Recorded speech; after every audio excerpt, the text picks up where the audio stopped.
Welcome to Audiobook 365 Stories.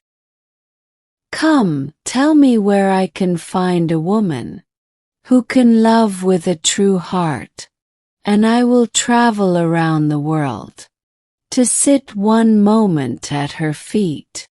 More. It was a nice day in July. Queen Margaret of Navarre, who was visiting her royal brother, planned a country picnic for the next morning. But King Francis said he would not come. He was sad, and people said it was because he had a fight with a lady he loved. The next day came, but it rained a lot.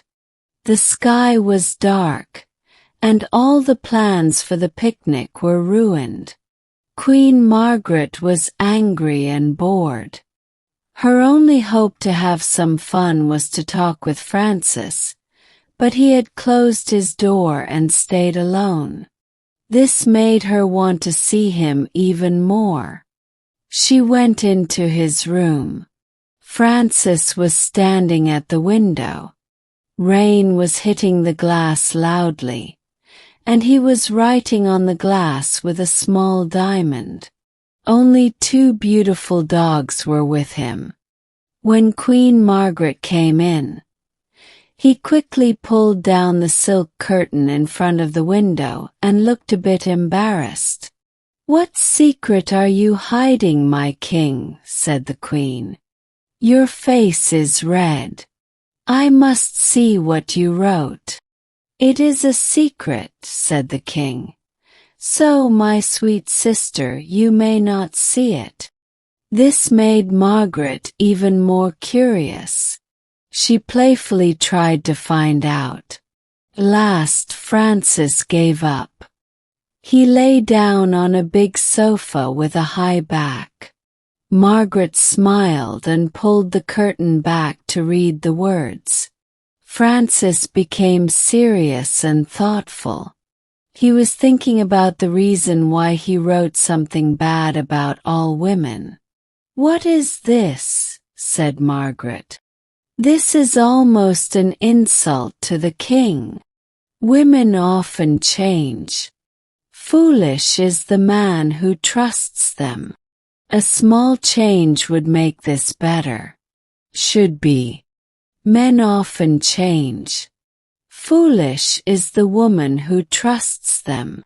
I could tell you 20 stories about men who are not loyal. I only want to hear one true story about a woman who stayed loyal," said Francis. "But please don't make me angry. I want to be kind to women for your sake." "I dare you," said Margaret, "to show me one good lady who is not loyal." "Not even Emilie de Lagny?" asked the king. This was a painful topic for the queen.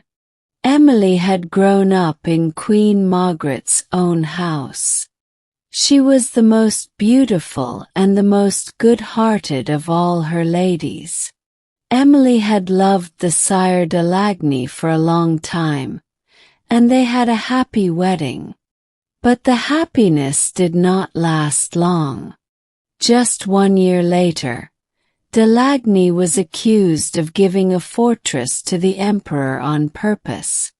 Because of this, he was sent to prison for life. First, Emilie was very sad. She visited her husband in the dark prison often. When she came back from seeing him, she cried so much that people worried she might die from sadness. Then, suddenly, Emilie disappeared. People looked for her, but they only found out something shameful. She had left France, taken her jewels, and gone with her young page, Robinet Leroux. People whispered that during their travels, Emilie and the young man sometimes stayed in the same room. Queen Margaret was very angry when she heard this and told everyone to stop looking for Emilie.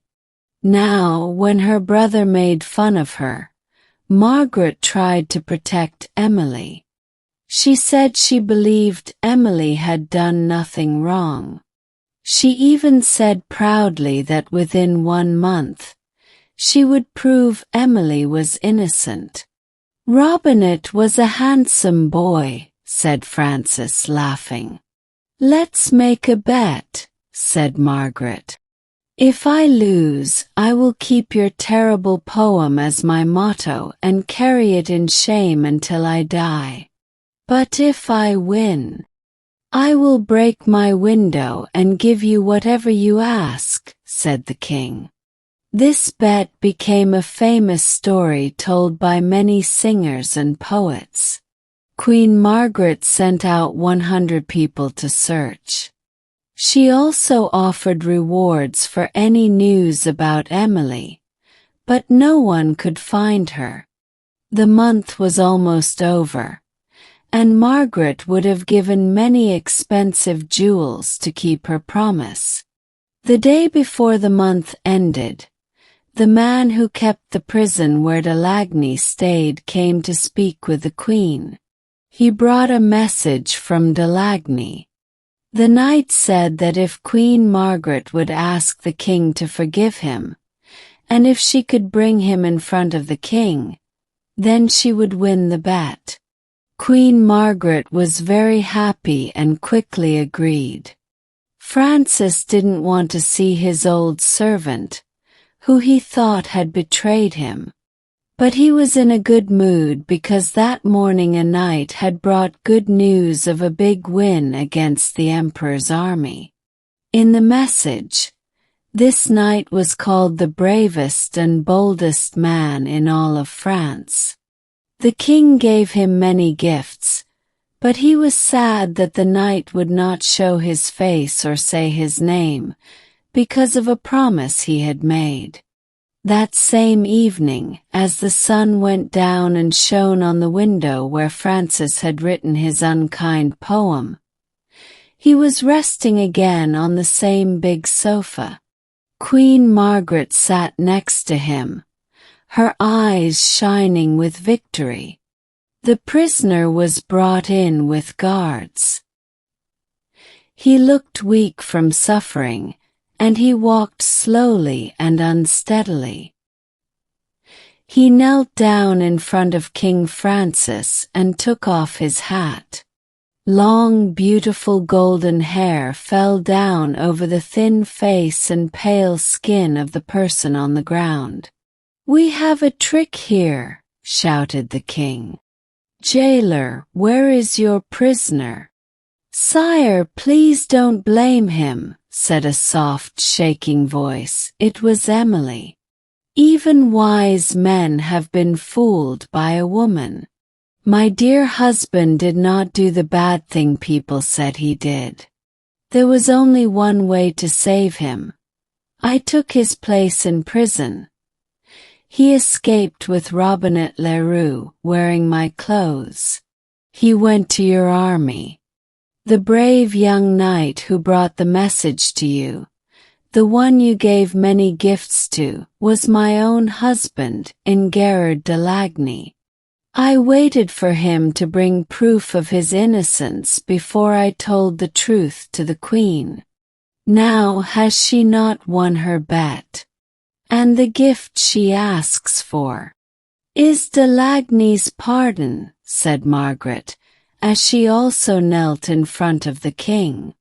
"Forgive your loyal knight, sire, and reward this lady for her honesty." Francis broke the window where he had written the unkind words. Then he helped both ladies stand up. Later, at a big festival held to celebrate this victory of the ladies, the Sire Delagny won every prize in the tournament. And truly, there was more beauty in Emilie's pale face, and more kindness in her thin, tired body, which showed her deep love, than in the proud looks and fresh faces of the other beautiful women at the royal party.